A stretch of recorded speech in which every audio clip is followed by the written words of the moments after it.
the director's chair. Working on the project, we knew we wanted to have a pretty minimalist soundtrack. And we had a folder where we just throw music in there. Looked at the folder one day and we saw, we have a lot of stuff here from Gustavo Santaolalla. We're looking for a composer. What if we reached out to him? Oh, no. Sarah. Move your hands, baby. I know, baby, I know. Listen to me, I know this one. You're gonna be okay, baby. Stay with me. I want to pick you up. I know, baby. I know it hurts. Come on, baby. Please. I know, baby. I know. Sarah. Baby.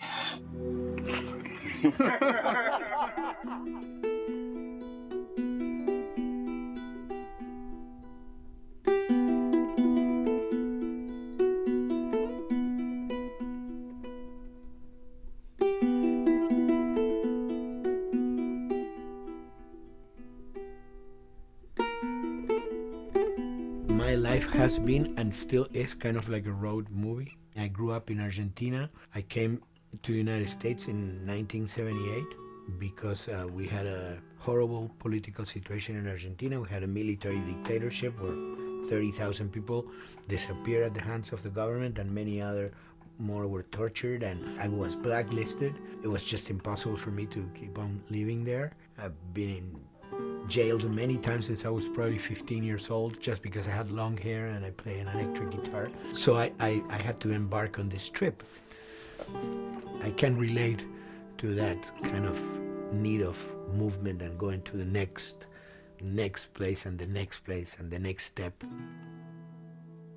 I'm always attracted to the possibility of getting involved with a project from the very beginning. I like to work from the script and talking to the director. It's never been, oh, give me a piece like this, or give me a music that's this. It's just been very high level. Here's what the story's about. Here are the themes. Go write some stuff. Since I don't know how to really read or write music, the way I produce music is actually recording it. So I like to come early in the projects, and I did in The Last of Us.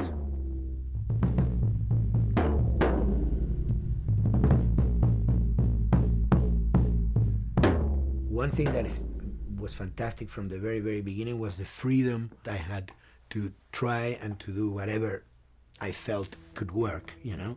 As the story was still being written, you could listen to this piece of music and just get a sense of where this needs to go tonally, because the music was still inspiring the story. So that was the great thing of having the music written so far in advance. You know, at the beginning, I was going really out with some things, and sometimes some of those things were the ones that they liked the most, you know? So I really felt very motivated to work, and I enjoyed immensely working. It was this very organic back and forth experience where one element was inspiring the other and vice versa. I needed to go into some more dark places, more textural and not necessarily melodic.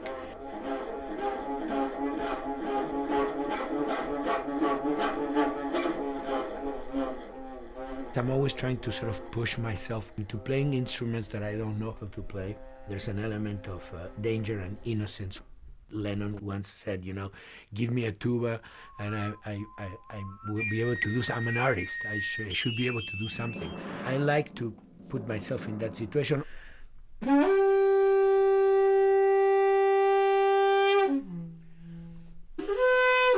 So these are just PVC pipes, the one you know in construction.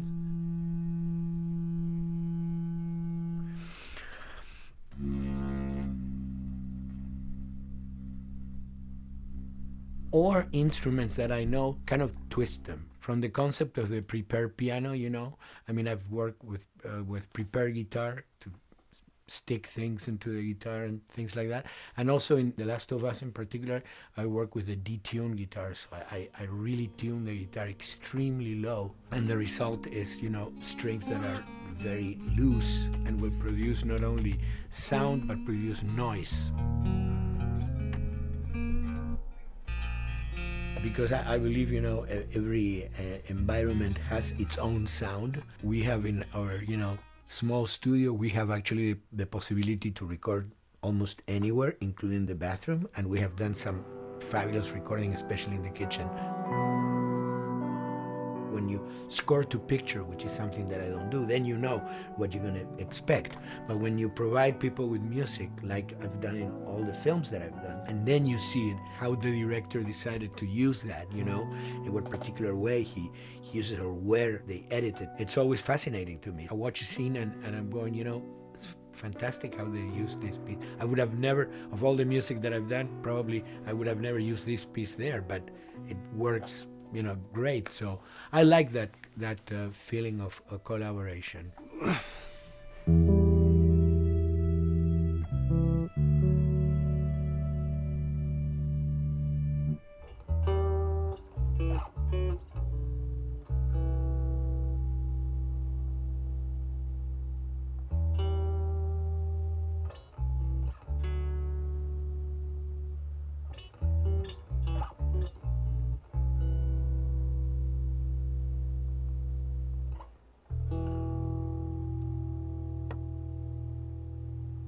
I think, you know, the guys also that work in programming and adapting that music to the game, they should share a lot of the credit for the end result. In the beginning, there was silence. Yes. Then they hired sound designers. Then They regretted that decision.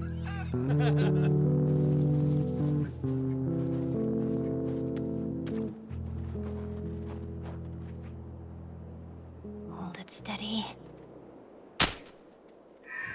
Ha! Got you!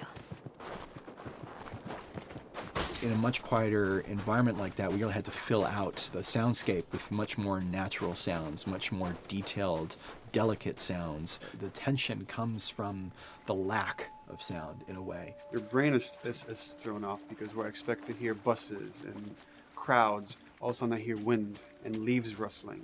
Again, it's creepy and beautiful at the same time because it's almost like I'm going on a hike, but I'm in a downtown area.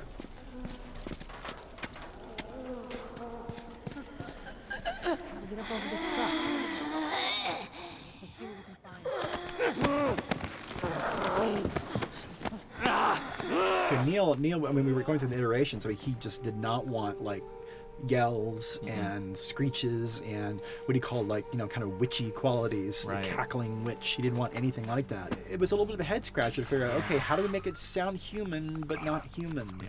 We really did not want to use any animals. We wanted these all to be human.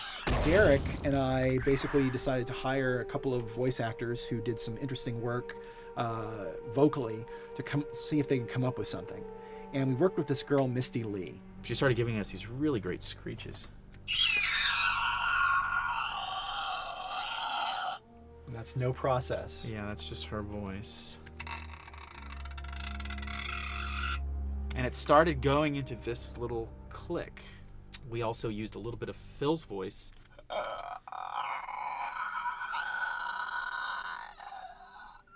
We combined that also with an occasional Derek. That's just me, you know, moving my tongue. And what that kind of did was it sort of grounded it all, like maybe in the mouth area, the wetness, all that kind of stuff. And it adds a nice texture, actually. This is a composite of all the bits I just told you about.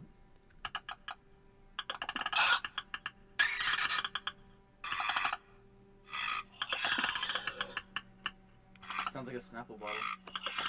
Oh, the lid? Like the lid, yeah. That's a good idea. Fuck, where were you guys like months ago? Why didn't we think of that? Why did we think of that?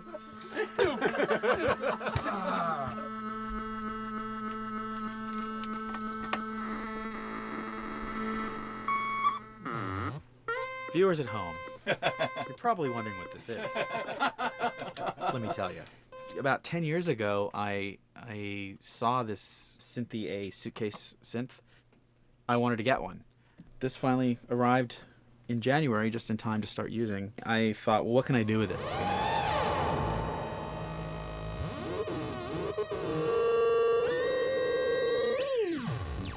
In Lakeside, there's a whiteout that happens, and this thing has a noise generator, which gives really convincing wind sound.